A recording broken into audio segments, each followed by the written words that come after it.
This is what 530 pounds looks like. I didn't die, but all I wanted to do was die. And from that point forward, all I did was turn to food.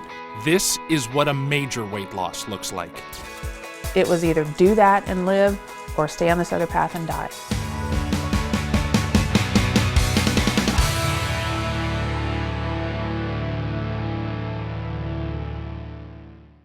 Ready? It's a little crazy. So this is what I used to wear. Like, can you see me behind there? Like, that's crazy. I came out a big baby. By the first grade, I was already developing. By high school, I'm already over 300 pounds. Every day, going to school, being kicked, being spit on. My hands are sweating right now, even thinking about it. It's just so terribly painful to even go back there, you know. I would frequently come home from school just in tears, just saying, please don't send me back there. You start turning to things that you think bring you this comfort. It ends up being false comfort. Suddenly you're just eating more and more and more. I loved life, and I had this really great mental attitude of carry forward, you know, take the blows and keep going. But, you know, at some point, you just take one too many and you just can't cope anymore.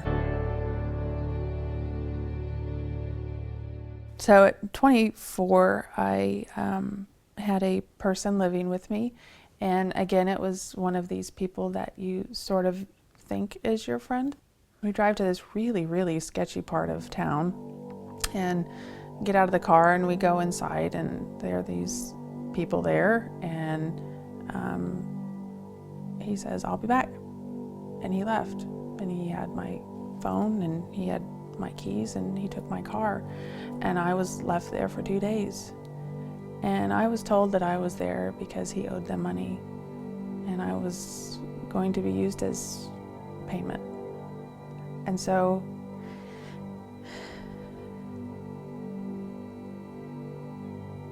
I didn't die, but all I wanted to do was die. And from that point forward, all I did was turn to food because I was so lost and so sad. I didn't have any fight left in me. Like, it was all gone.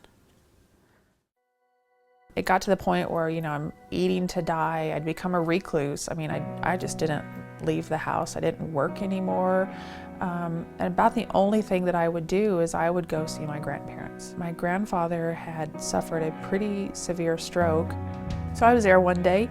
He looked at me and just suddenly had this very clear moment, you know, and he said, Hattie? And I was like, are you talking?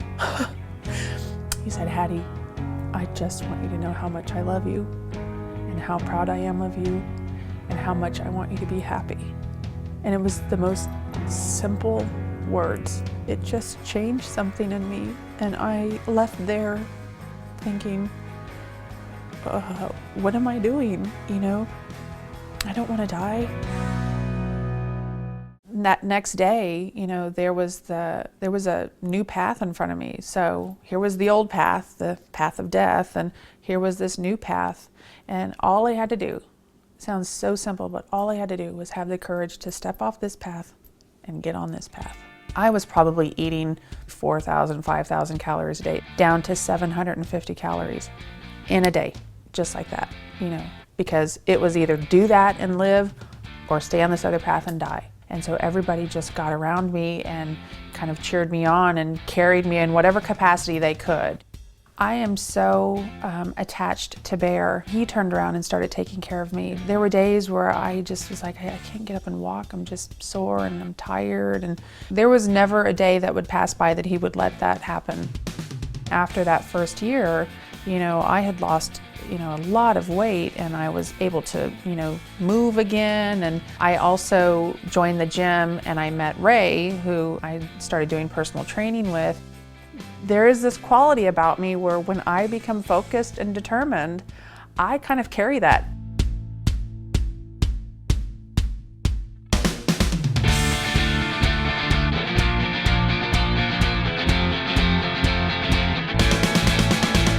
So I was 530 pounds, and today I'm 208. So in 3 years, I've lost 322 pounds. You can come from this horrible place of near death and severe depression, and you can turn around and you can save your life. It's never, ever, ever too late.